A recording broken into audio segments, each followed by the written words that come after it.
My name is Maurice Dyer, and I'm a student of theology at Virginia Theological Seminary. I, along with fellow students Mary Margaret Wynne, Gus Chryson, and John Pusick, together traveled to the Atlantic Isles on a cross-cultural education program, a pilgrimage. The focus of this pilgrimage was conflict and reconciliation. We set out to begin to answer some questions. What is a pilgrimage? How do we understand conflict?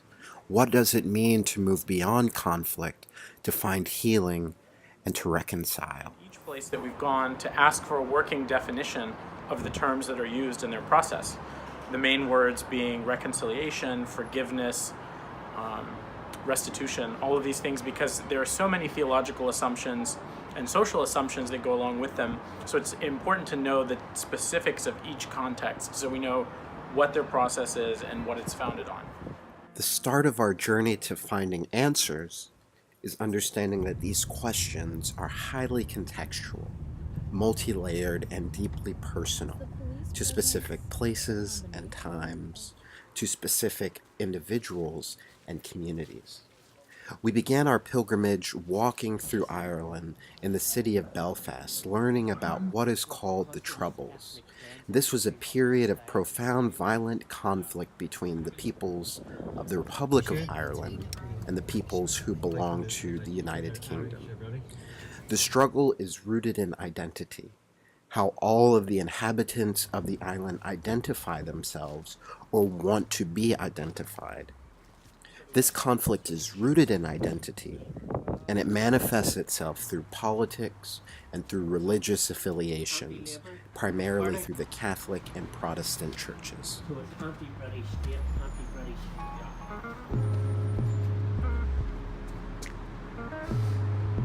It's easy to. Yes. So again, this sort of stuff. And then in terms of ISIS, it's a way within which people appropriate international narratives for speaking about here. During certain times of the year, you get a lot of Israeli flags up here because you'll find a lot of Palestinian flags on the other side. And it's not because of a deep understanding about the Israeli-Palestinian narrative, or it's a way within which to by affiliation here, it's another way to claim sites. So the Troubles began in two places, kind of all, not on the same day, but there was two main, so right here and in Derry. So we're in what's called Londonderry now, and along the drive here we've seen the London bit crossed out, and most everyone just refers to this place as Derry. And as we drive through the streets we see IRA, graffiti, and murals. I don't know what to make of it, but it's really interesting and kind of starkly contrasts to everywhere else that we've been.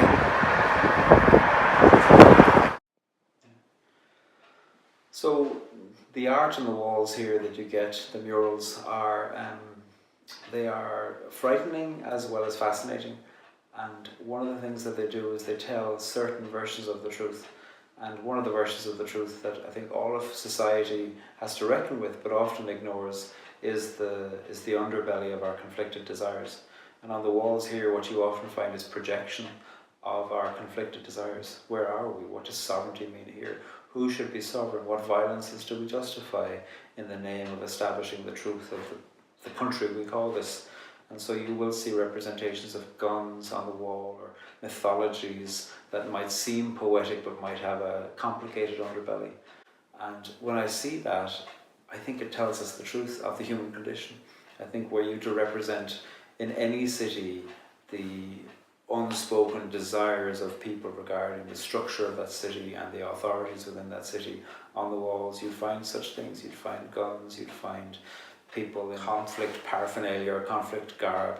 You'd find all kinds of ways of representing slaughters of the past or justifying wars of the past. You'd find all of that there.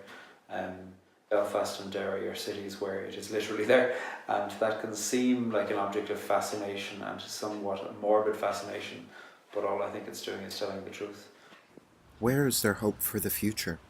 Who is working towards bringing people in this conflict together to create new narratives and new ways forward. This is how we met Padraig O'Tuma in the Corrymeela community. My name is Padraig O'Tuma. I'm from County Cork. I live in Belfast now, and I'm the leader of the Corrymeela community. The Corrymeela community was a community of peace and reconciliation established in 1965 by Reverend Ray Davey, a Presbyterian minister here in Belfast. And our mission in the world is to transform conflict through human encounters. Transform conflict through human encounter. We travel to the Corrymeela Centre, which is located in Ballycastle, to learn and witness how this community embodies transformation. Much about the direction of healing, which to me is always about going from this small self-centered place of isolation and selfishness and defendedness and pride towards a greater place where you somehow join with the suffering of others. I find it curious and not curious at all how this topic of forgiveness came for me at a very special time in my life. And the setting here of Corrymeela on a cliff overlooking the sea has been a profound spiritual experience for me. We heard from Marion Partington, who shared something so powerful about just letting yourself be open to experiencing emotion and just seeing it all the way through and to the end. And I think the same is true when we talk about healing and reconciliation, is that we can't control it. We can't be quick to run and grab tissues to wipe our faces. We just have to be messy and sloppy and see it all the way through until the end. So we see our faithfulness as being present in places in Irish society where people have been divided. Primarily, of course, that has been the Catholic-Protestant divide. And finding a spirituality and practice of community and human encounter there that brings people together, not for consensus, just simply to find a way within which we can see other forms of faithfulness that are better and bigger than simply agreeing with each other. We learned a lot from our experiences in Ireland, but our pilgrimage wasn't complete. We got on a plane and traveled to England, to Coventry Cathedral. We still had questions about reconciliation and forgiveness. We wanted to find out what about this cathedral's origin story makes it a special place of reconciliation. The story of reconciliation here at the cathedral, when the old cathedral was bombed and destroyed, the whole roof fell in, and the next day the members of the cathedral began to pick up the pieces, and inside the rubble they found two wooden beams, which they saw as a cross, and as well as they wrote, they set up the cross where the altar used to be, and then they wrote, "Father, forgive," not "Father, forgive them," but "Father, forgive," as in forgiving all of us. Recognizing that reconciliation between God and us through Christ is the truth of reconciliation for us as human beings, laterally. And one of the beautiful reflections that we were given was a poem, A Liturgy of Doors by Johnny Baker.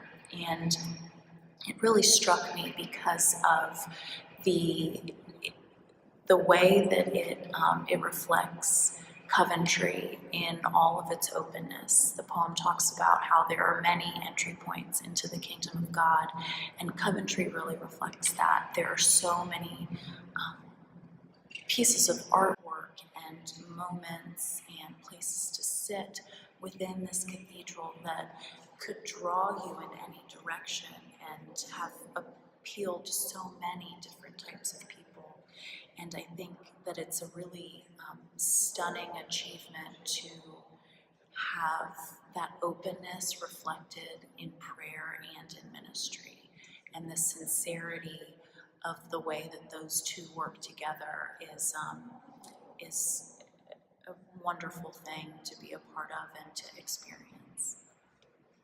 Well, I'm standing here at Coventry Cathedral next to this painting, and it's called the Stalingrad Madonna. And in it, there's a picture of Mary holding a baby Jesus. And it was drawn during the Second World War by a German chaplain. It really resonates with me in terms of a pilgrimage, and that a pilgrimage is a small segment of time that we're able to capture a feeling, an emotion, but we know that life is much longer than this moment of time. So in this moment, you have a sense of warmth and of comfort, but at the same time, they're sitting alone and they're isolated. So a pilgrimage oftentimes is about a juxtaposition between our regular life and something different, something set aside that individuals and communities are able to travel on. And the work doesn't stop when the pilgrimage stops. We're changed during the process, but we've got to re-enter into our regular lives. And so the challenge in the work is then how do we integrate what we feel, what we're feeling, what we've encountered, what we're internalizing back into our everyday lives. Here we follow a cross of nails.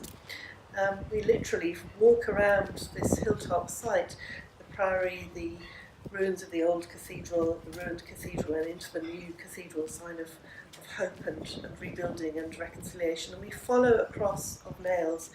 And as we follow this cross, we follow it towards Christ in glory, towards the tapestry, towards, really importantly, the altar. We follow the cross towards the table of reconciliation. Table of reconciliation as Christians, as the altar table where we receive and share the Eucharist, but also for others a table of reconciliation where we can share food, where we can share each other's thoughts, where we can put ourselves and our thoughts and our pain on the table, literally. So we invite people here to come here on pilgrimage. People come from all over the world, from partners in the community of the Cross of Nails, others who are interested in reconciliation as individuals as well. And we have a time together of prayer, which undergirds and overarches everything we do, of prayer, of study. What is reconciliation? What is forgiveness? How do we think about these things? How do we learn together? How do we find best practice? And then of action. We live a journey of pilgrimage, of reconciliation together, and then we take it out. We take it away from Coventry, and we hope to help with the experience that people have had here in areas of conflict around the world. For me, the crux of pilgrimage is about moving through spaces that are both ordinary and sacred at the same time. Being open to hearing the stories and to learning in those spaces, and also to reflect on what you can take with you, not in a physical sense, but what comes home with you that has changed you along the way. I think that pilgrimage is the creation of a story, and it might be a smaller story within the wider story that is someone's life. But what it does is it is a narrative played out. And it is a narrative played out in a setting that is quite different from one's own.